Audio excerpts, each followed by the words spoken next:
DC, it is now time for us to get into Auburn week. But before we do that, just give me a quick rundown of what you saw from Saturday's game against the Citadel. Well, I think, Martin, that it couldn't have been a better setup for Coach Saban. I think he'd been looking for something. That first half of the Citadel was exactly what he wanted. If you don't believe it, all you got to do is watch the halftime talk as he walked out the field. He wasn't spitting and mad and hollering. He was thinking to himself, "Hey, this is what I've been waiting for." And when he got in there, he let them know about preparation. Took the blame himself about preparation, preparing the team, and focusing the team. And I think we saw a more focused team come out in the second half. You're talking about giving up 17 points to a triple option team. I think that's a really great defensive performance. One long run in the first half, one long run in the second half. So I think it was a great overall showing by our offense. I think it was a great overall showing by our defense. We went 50-17. I don't know why anybody has anything to gripe about that. Plus, the triple option, everybody said, well, why don't you schedule these triple options? Well, the triple option is just another option offense that stretches defenses wide. And so does RPOs, running those jet sweeps that Auburn likes to run. So I think every year Nick Saban doesn't do anything without a purpose, and I believe that it served its purpose, and it was a good game overall for Alabama. Yeah, speaking with DC Capstone Report, you can find the full podcast of DC Capstone Report at dccapstonereport.com. And this weekly segment sponsored by RollTopBama.com and FreelancePictures.com. DC, you're so right. When you look at what happened with this game, 10-10, the reality of it is Alabama scored on 50% of their possessions. Okay, right. And then you have one turnover and one 3-and-out, and all of a sudden the other team has held it close. In worst case, it would have been 28-10, which still would have been a close halftime with the way Alabama's been playing this year. Can the other teams take anything from that and maybe have some success starting with Auburn this week? Well, the only thing I saw on the film rewatching the game was there live. I saw it while it was happening. The one thing that I think when Citadel was successful on defense, they stopped our run a couple of times and pressured the quarterback a couple of times. And the way they did that was making a very late pre-snap shift in their defense. I think that was the one thing that the offensive line, if you watch, it already called the protection, it already called the run blocking. They knew the man they were on, and then right pre-snap, right before the ball is snapped, the defense shifted over. So instead of head-on-head matchup, it gave a gap matchup. And then when those matchups occurred, then our offensive lineman didn't take the right block. That's something I think that takes discipline. You know, Citadel's a very disciplined team, and I think if another team wants to try to copy that, they could do that. But I'm not sure this late in the season you're going to see that type of changes in the defensive scheme to try to stop Alabama's rushing game. Yeah, and I guess the question becomes that's a risk-reward type of move, because if you guess wrong and they catch you right in the midst of that, late shift, then it could also lead to explosive plays. And that's what happened with the Damian Harris long run. He gashed them in that. They guessed wrong. They shifted wrong. Our offensive linemen were pushing them that way, and therefore it cleared a wide hole. And that's the risk reward of that type of. That's why it takes so much discipline to do that. And I don't see many teams adjusting this late in the season to do something of that nature. Yeah. Now, running wide on Alabama and trying to get that same scenario of the pitch man, that's the only two times we missed it, the cornerback outside on that pitch man. Running wide like that with maybe jet sweeps to test us sideline to sideline, maybe. But I still don't think you get the same setup as you do in a pitch. The jet sweep, you already know who has the ball. They're going wide. You're racing to the sideline. The option like that, I just don't see many teams be able to adjust their offenses to take advantage of those two breakdowns that we had in the defense. Now, this is something that Gus Malzahn used to run. I have not seen him run it much since Chip Lindsey has been the OC, but it was kind of his version of the triple option where they faked it to the running back, to the tailback up the middle. The quarterback came out on the corner, whether it was Cam Newton or whether it was Marshall. And then if you came up to stop it, the third option was that wide receiver either standing out there on the flat in the sideline or just slipping downfield just a little bit. Hadn't seen that, but do you expect to see that maybe to try to take advantage or simulate that triple option move that the Citadel had a limited success on, but success nevertheless? Yeah, I think if anything, Auburn will go back to that option that they burned us with before, where the quarterback's close to the line and makes that last-second decision to throw to the wide receiver after the cornerback already commits to the run. So that's the one thing we can look for. But I think Alabama's ready for that. Speaking with DC and the Capstone Report, presented by freelancepictures.com and rolltopbama.com. And don't forget to visit DC Capstone Report to get the full podcast. One of the things I know that I wouldn't do is I wouldn't go hurry up against this team. The Citadel did show that if you can have a little success, you can limit their possessions. And if we don't have the ball, we can't score. When you look back at this game, it's really tough to judge, defensive players, et cetera, in this versus what they normally do because they have to play so different. But just what was your overall assessment to me of this defense and Tosh Lapoy post halftime with what they saw and then what they had to come back out and face the second half? Well, like I said on the early on I said about the two big gashing plays. I think that's the only thing that really showed our defense, but those were breakdowns, individual breakdowns, not a scheme breakdown.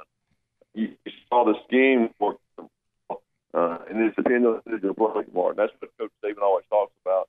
Hey, how do you know the scheme didn't work? It could have been an individual breakdown. Those two long runs for touchdowns happened because an individual missed their assignment. If you play assignment with the ball, what happened when Anthony Jennings did score? Quarterback makes the play, out backer keeps him contained. The next person there gets the fumble back. I think overall the scheme was well. I think Tosh Lapoy did a good job on our individual performances. I think again Quinnion Williams. I don't think I've ever been able to talk about the defense without talking about his play. But I think anytime the option play run, it starts with the belly play for the fullback, and I think he kind of took that away early in the options, led them outside, running the quarterback and running the backer outside.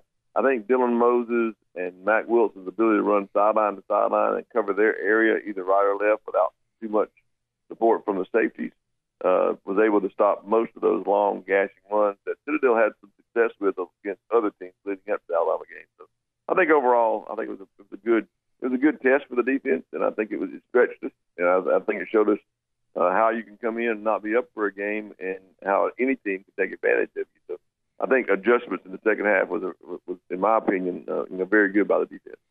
Now, one guy that you and I, neither one really have missed as far as performances this year, but the national people voting on the Butkus Award, undoubtedly they've seen more or they just looked at numbers and not sure which one. But Dylan Moses, what are your thoughts on Dylan Moses being a finalist versus Mac Wilson?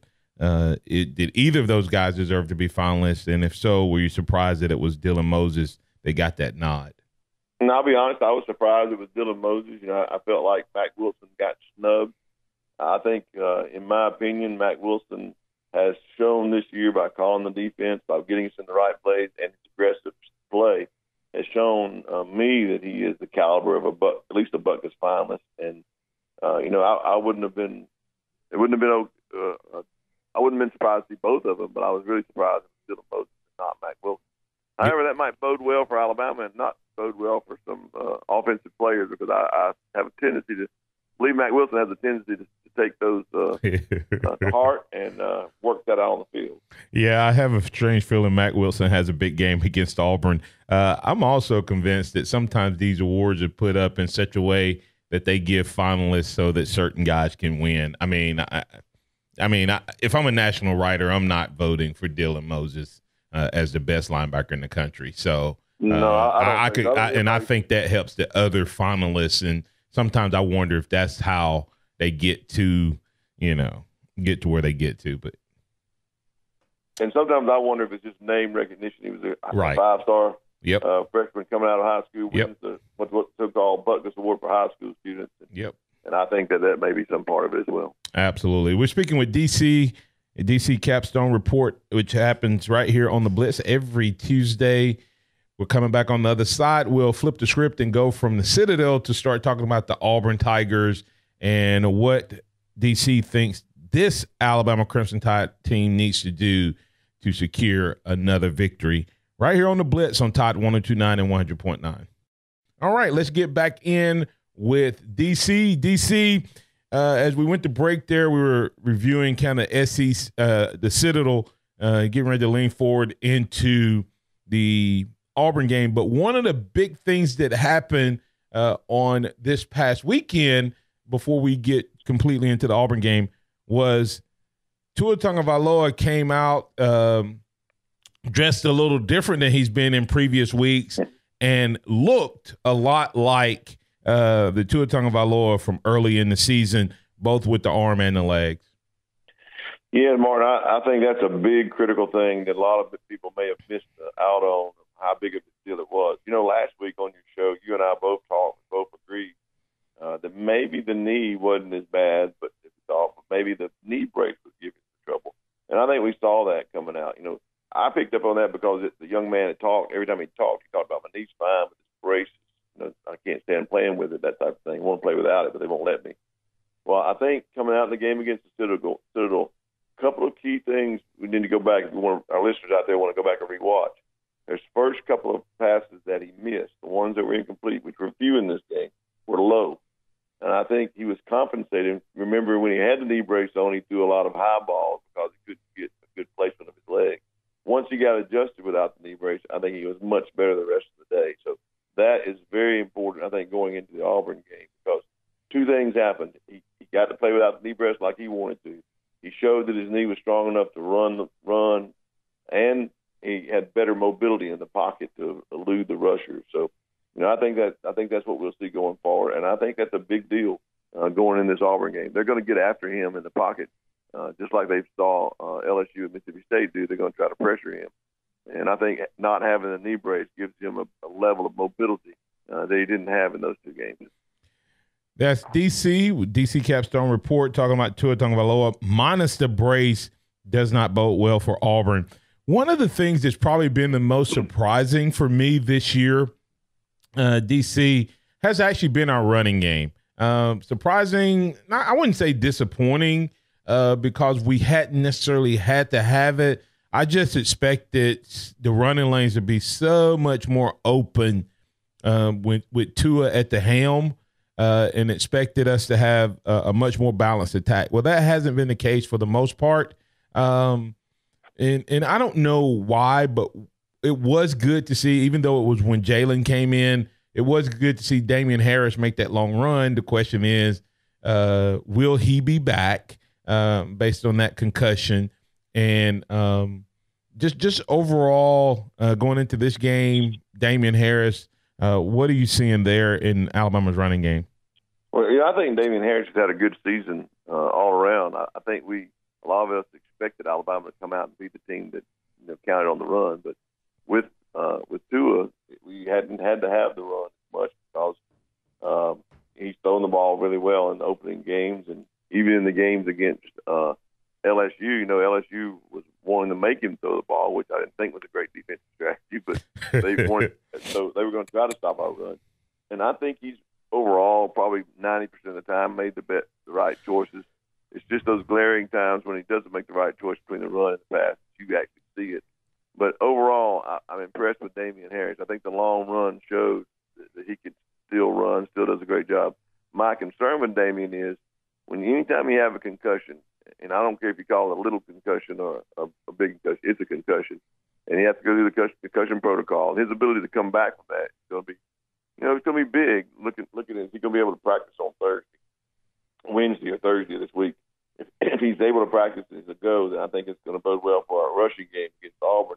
I think he and Najee and Josh Jacobs have an opportunity to gain some yards against Auburn based on some of the film that I've seen. It looked like they're really locking down against the run, but I don't think they'll be able to do that in this game. If Auburn locks down against the run, I think Tua has a big day and probably has his Heisman moment in this Auburn game because of the passing lanes that'll be open. But I really think our running game is going to help us in this game to set up the pass. Speaking with DC in the Capstone Report, DC, I've heard a lot about this vaunted Auburn defense and this Auburn defensive front. They really didn't lose anybody from last year. But the one game that just kind of jumps out at me that makes me think that this thing could get away from Auburn real quick. We actually had an Auburn fan, not Martin, but an Auburn fan call up and say 55-7 would be the score if Auburn was able to get to 7. I look at that Mississippi State game where they had no passing game going into that game, and they ran it directly down the middle. I mean, there was no deception. It was just quarterback up the middle for a couple hundred yards just by himself. What do you think? Does Alabama go into this game plan? Especially since we got news, I don't know how complete his return is, but Deontay Brown was back on the field yesterday during the viewing period, and so was Alex Leatherwood. Does Alabama come in with the, hey, we're going to do what we've been doing all year, we're going to spread it out, or do we attack with the run based on what Mississippi State and several other teams have been able to do against this Auburn front? Well, that's what I talked about on our podcast yesterday, is that, most of the time this year we've been setting up our run with the pass. We pass early and then we run late to take the air out of the ball. In this game, I think we're going to set up the pass with the run. I mean that is, I believe teams have been successful running up the middle on Auburn, and I really believe Alabama's going to test that early to see if we can do that. And if we're able to run up the middle on Auburn, get past their front seven, it's going to bring their safeties up to give run support. And I think then Tua hits them over the top on a couple of big plays, explosive plays. But here's another tidbit. I think you've seen it a little bit in a few games leading up to the Auburn game, but because Nick Fitzgerald had so much success running up the middle, and Auburn couldn't account for him with the ball. Watch for Josh Jacobs to have more plays than the Wildcat in this game on our running plays and chew up some big yardage. That's my prediction in this game. And when you look at it, I just don't think that this Auburn secondary is very good. I look at what Garantano from Tennessee was able to do to this secondary. And so I think if the approach you're talking about happens and we're able to get them sucked up into the box, look for, I don't know how many pass plays, but look for some explosive, I believe some explosive pass plays. Flipping the script to the other side of the ball, I think Alabama's offense is going to do what it does. But from a defensive standpoint, this Auburn team seems to come out and do well the first couple of drives. But then after that, they seem to kind of go into a shell. What do you expect from Gus Malzahn with a kind of a no-lose type of situation in terms of taking risk against this Alabama defense? Well, I think he's going to take some risks. He's going to take some chances. That can bode well for him. It could be a reward, or it can be a bad thing. So if every one of his trick plays, every one of his risk plays comes out for him, then early on they could be hanging with us in the game. But I don't think so. My friend Gary Shores, who passed away this year, he's the reason we do have the DC Capstone Report. He had a saying about the Alabama-Auburn game. He says, everybody says, David, that this is, you throw out the records in this game. He said, but the statistics going back just doesn't prove that theory. That's what everybody says. He believed that the best team most likely wins the game, except in those years when it didn't happen, it was because of turnovers. I think Alabama, if we're free of turnovers in this game, and I think we've had a couple, recently in some games, has made a difference. Turnovers made a difference in the first half of that Citadel game.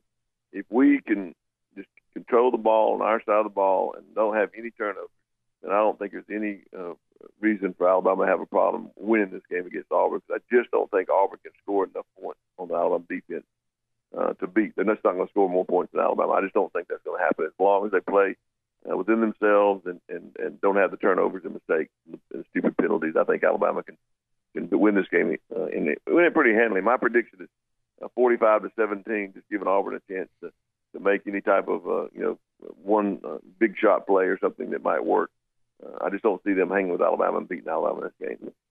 All right, you got Alabama covering. DC, you mentioned Josh Jacobs as a potential guy that kind of stands out from an offensive standpoint and defensive standpoint. Who are you looking for as the potential players of the game, or guys to watch is a better way to say that, other than Josh Jacobs?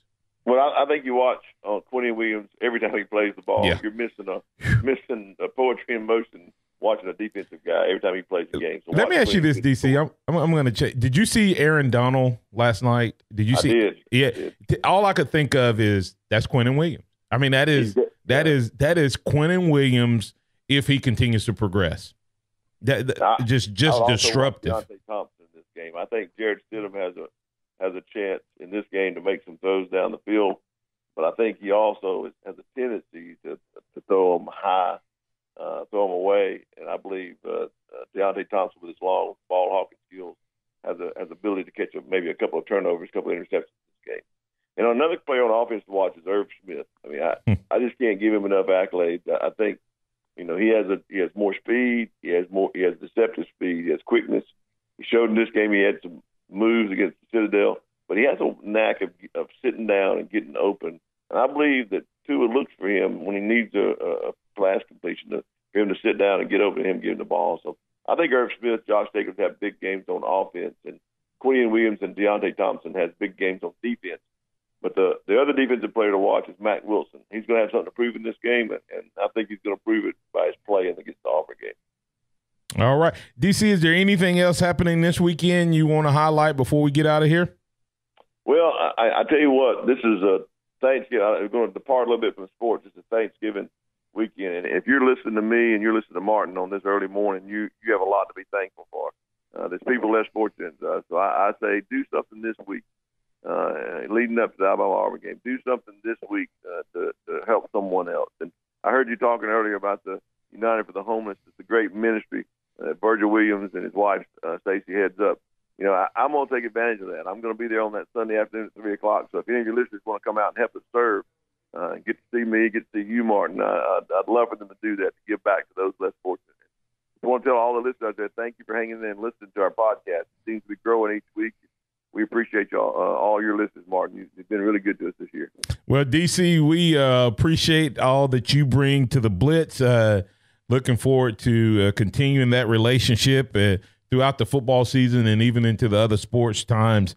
We appreciate what you bring, and we're grateful and thankful for your part with the Blitz. And so happy Thanksgiving to you and your family, and to all of your listeners that have become a part of the Blitz family as well. Happy Thanksgiving, and hopefully we'll be talking on Monday after a big win with the Alabama Crimson Tide over the Auburn Tigers. Thanks, DC. Thank you. Have a great day, and roll Tide.